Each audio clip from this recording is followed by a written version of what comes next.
Hello दोस्तों, मैं सुशील एक बार फिर आपका स्वागत करता हूं आपके अपने YouTube channel the rapid class में। हम जो पढ़ने जा रहे हैं 12th क्लास की केमिस्ट्री के अंदर एक बहुत ही इंपॉर्टेंट पोर्शन बनता है जिसका नाम है फिजिकल केमिस्ट्री। फिजिकल केमिस्ट्री के अंदर जो रासायनिक बलगति नाम का चैप्टर होता है उसके जो भी मोस्ट इंपॉर्टेंट लॉन्ग क्वेश्चन बनते हैं हम उनकी बात कर रहे हैं। आज का जो हमारा क्वेश्चन है वो क्या है भाई, प्रथम कोटि की अभिक्रिया किसे कहते हैं पहले समझाइए, उसके बाद इसके वेग का व्यंजक प्राप्त, वेग स्थिरांक का व्यंजक प्राप्त करिए। ये अपना में बहुत महत्वपूर्ण सवाल है। आओ शुरू करते हैं क्या मामला है। मान लो हमारे पास कोई रिएक्शन है, मैं एग्जांपल समझाता हूँ रिएक्शन क्या है। मान लो हमारे पास कोई रिएक्शन है जैसे A tends to P। A माने क्या होता है भाई, A माने होता है अभिकारक, A माने होता है अभिकारक और P माने होता है उत्पाद। होता क्या है भाई किसी रिएक्शन के अंदर, ये अभिकारक कुछ समय के साथ टूटने लगता है, ये घटने लगता है मतलब, और वो बनने लगता है। यानी जिस तरीके से टूटता रहेगा उसी अनुपात में बनता रहेगा, ऐसा होता है। लेकिन हम ये कह रहे हैं ये कितने समय में कितना टूट गया और कितने समय में ये कितना बन गया, इस बात की पहचान होती है अभिक्रिया की दर से। अभिक्रिया की दर को बोलते हैं आर यानी रेट ऑफ रिएक्शन, अभिक्रिया की दर। जब किसी अभिक्रिया की दर या अभिक्रिया का वेग उस अभिक्रिया में भाग लेने वाले किसी अभिकारक की सांद्रता के प्रथम घात के समानुपाती हो, या मैं कहूँ कि जब किसी रासायनिक अभिक्रिया का वेग उस अभिक्रिया में भाग लेने वाले अभिकारक की सांद्रता के प्रथम घात पर निर्भर करता हो, तो ऐसी अभिक्रिया को कहते हैं हम कि ये प्रथम कोटि की अभिक्रिया है। लिखते हैं इस बात को एक बार। जब किसी रासायनिक अभिक्रिया का वेग, जब किसी रासायनिक अभिक्रिया का वेग, जब किसी रासायनिक अभिक्रिया का वेग उसमें भाग लेने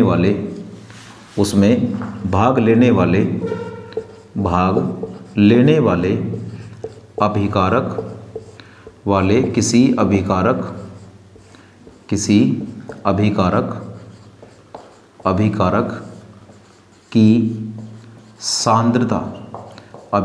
की सांद्रता के प्रथम घात पर निर्भर करता हो, घात पर निर्भर करता हो या समानुपाती हो, निर्भर करता हो तो वह अभिक्रिया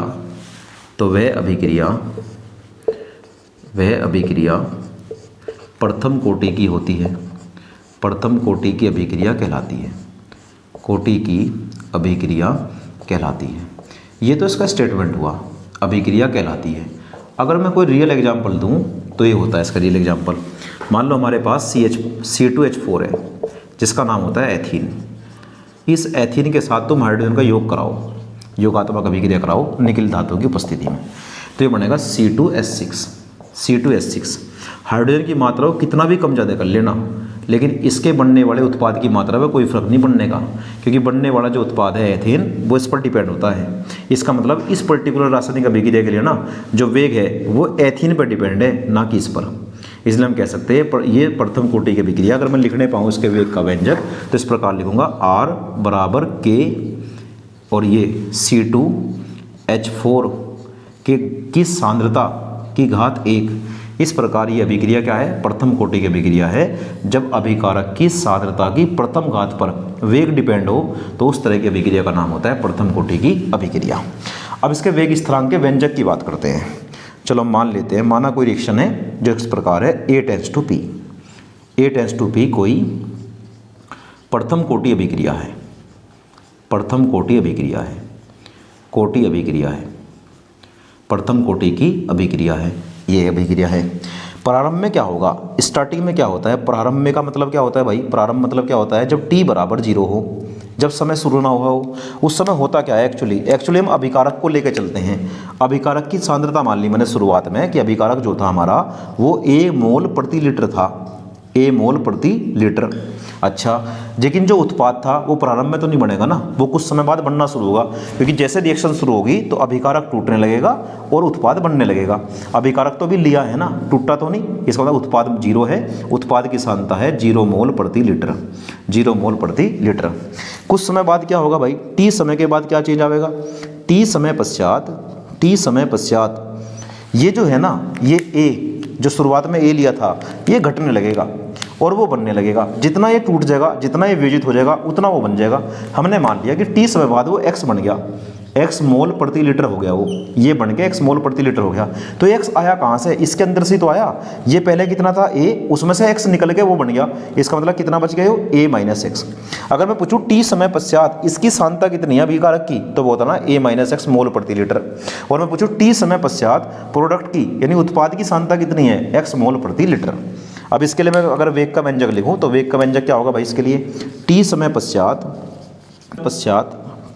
पश्चात अगर मैं इसके वेग के व्यंजक की बात करूं, टी समय पश्चात वेग जो होगा इसका वेग, वो होगा वेग D X upon D T बराबर के, और जो टी समय पश्चात सांद्रता है, सांद्रता कितनी है टी समय पश्चात, वो है ए माइनस एक्स की पावर 1। मैं समझता हूँ इतनी बात क्लियर हुई होगी। D X upon D T यानी ये वेग है, कब है ये वेग, ये है टी समय पश्चात बराबर के ए माइनस एक्स की घात 1। चलो आगे चलते हैं। अब मैं क्या करूँगा भाई, जो हमारे पास D X upon D T आया, एक बार मैं इसको फिर लिख दूँ जिससे बात क्लियर हो, बराबर हमारा आया के बाहर और ब्रैकेट में ए माइनस एक्स की पावर 1।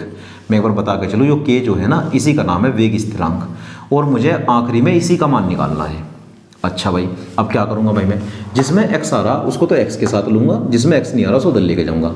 तुम बताओ a माइनस एक्स में x आ रहा ना, इस पूरे टर्म को यहाँ लाओ, तो जब इसको यहाँ लेके आओगे तो बन जाएगा D X upon a minus x बराबर डी टी को ऊपर लेके जाओ, ये बन जाएगा k इंटू डी टी। एक बात, दोनों पक्षों का समाकलन करने पर इंटीग्रेशन बोथ साइड, दोनों पक्षों का समाकलन करने पर, दोनों पक्षों का समाकलन करने पर, अब मैं करूँगा इसका समाकलन, दोनों पक्षों का समाकलन करने पर, दोनों पक्षों का समाकलन करने पर। अब जब मैं इसका समाकलन करूँगा तो किस प्रकार से होगा समाकलन, देखो यार ध्यान से, integration of D X upon A minus x बराबर इंटीग्रेशन ऑफ के इंटू डी टी। एक सेकंड के लिए ठहर जाओ, जिससे समाकलन नहीं आता वो एक बार देख लेगा।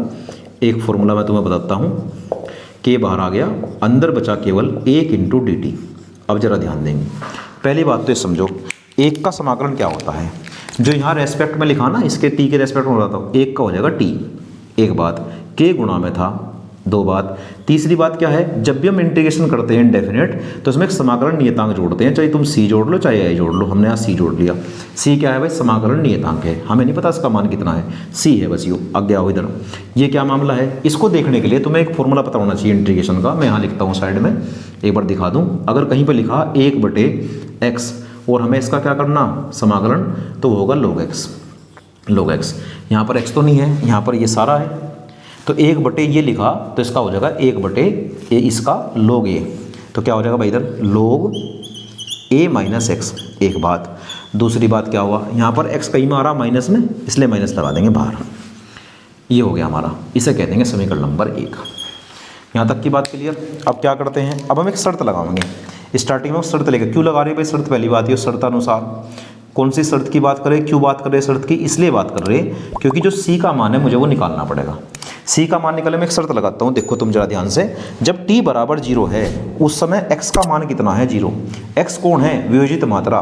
जब रिएक्शन शुरू हुई उस समय तो x नहीं था ना, कुछ वियोजन तो नहीं हुआ ना, कुछ प्रोडक्ट बना। स्टार्टिंग में प्रोडक्ट थोड़ी बनेगा, प्रोडक्ट बनेगा थोड़ी देर बाद। इसका मतलब मैं शर्त लगाऊँ, जब t बराबर 0 है उस समय x का मान 0 है, तो ये शर्त लगा दो। यहाँ मैं रख दूँगा इसमें, यदि t बराबर कितना है 0 उस समय x का मान 0 है, उस समय x का मान कितना है 0, ये शर्त इसमें लगा दो। देखो क्या मामला है, माइनस की जगह माइनस, log की जगह log, ब्रैकेट की जगह ब्रैकेट, a की जगह a, माइनस x की जगह कितना आ जाएगा 0 बराबर k इंटू टी कितना है भाई 0 और प्लस c, ये कितना आ गया माइनस के log केवल a और बराबर c। इस प्रकार मैंने log इसके c की वैल्यू निकाल ली माइनस के log a। अब ये c का मान समीकरण 1 में रख दो। आओ रखते हैं, c का मान समीकरण 1 में रखने पर, c का मान समीकरण 1 में रख दो। समीकरण 1 क्या कहती है भाई, समीकरण 1 के अनुसार जो हम बात करें किस प्रकार से है समीकरण नंबर 1, एक बार देख लो। ये हमारी समीकरण नंबर 1 है, ये और यहाँ c का मान रखूँगा तो आ जाएगा माइनस के log bracket a minus x बराबर के टी माइनस, इसका मान माइनस में आया, माइनस के log a, माइनस के log a। इस log को इधर ले आओ तो ये प्लस का हो जाएगा, प्लस का log a आ गया उधर से। ये log यहाँ पहले से ही था, ये यहाँ पहले से ही था, और उधर क्या बचा भाई, उधर बचा के टी। एक बात। दूसरी बात क्या है भाई, लोग में एक प्रॉपर्टी होती है, log a minus log b तो हो जाता है भाग में log a बटे b। a कितना ये और b कितना ये। अगर मैं इसको मन में a मान लूँ, इसको मन में b मान लूँ, तो क्या formula, log a minus log b क्या होता है, log a बटे b बराबर क्या चल रहा भाई, kt। तुम बताओ मान किसका निकालना था, k का, तो k बराबर क्या हो जाएगा, ये t भाग में आ जाएगा 1/t log bracket a upon a minus x. ये भी तुम्हारा आंसर है, लेकिन यहाँ पर क्या है, यहाँ पर जो log है हमारा बेस e में है। जब हम log के साथ कुछ नहीं लिखते उस समय बेस e होता है। अगर मैं इसके बेस को चेंज करूँ और 10 लेकर आऊँ तो मुझे एक काम करना पड़ेगा। क्या करना पड़ेगा भाई, मुझे इसके अंदर अपनी तरफ से 2.303 की मल्टीप्लाई करनी पड़ेगी, जिससे ये log का बेस बदलेगा केवल। अब बेस हो जाएगा 10 और ब्रैकेट में आएगा a upon a minus x. That is your final answer. ये होता है वेग स्थिरांक का फॉर्मूला। ये था हमारा पूरा प्रथम कोटि की अभिक्रिया के लिए वेग स्थिरांक कैसे ड्राइव करते हैं। एक बार इसका स्क्रीनशॉट लेंगे, फिर हम आगे चलते हैं। चलिए, आज की वीडियो में मैंने जानने का प्रयास करा कि प्रथम कोटि की अभिक्रिया एक्चुअली होती क्या है, उसका मैंने एक उदाहरण भी बताया, और फिर हमने क्या करा, उसके लिए वेग स्थिरांक का व्यंजक प्राप्त करा समाकलन विधि से। ये अपने आप में एक बहुत महत्वपूर्ण सवाल है जो लगातार बोर्ड एग्जाम के अंदर रिपीट होता हुआ देखा गया है। मैं समझता हूँ कि चीज़ें क्लियर हो रही होगी, क्योंकि मैंने अपनी तरफ से एक से अधिक बार चीज़ों को बताकर समझाने का प्रयास करा। यहाँ से आगे भी इसी चैप्टर के कुछ महत्वपूर्ण न्यूमेरिकल और क्वेश्चन बनते हैं, जिनकी जानकारी तुम्हें नेक्स्ट वीडियो के माध्यम से मिलती रहेगी। तब तक के लिए थैंक्स फॉर वॉचिंग।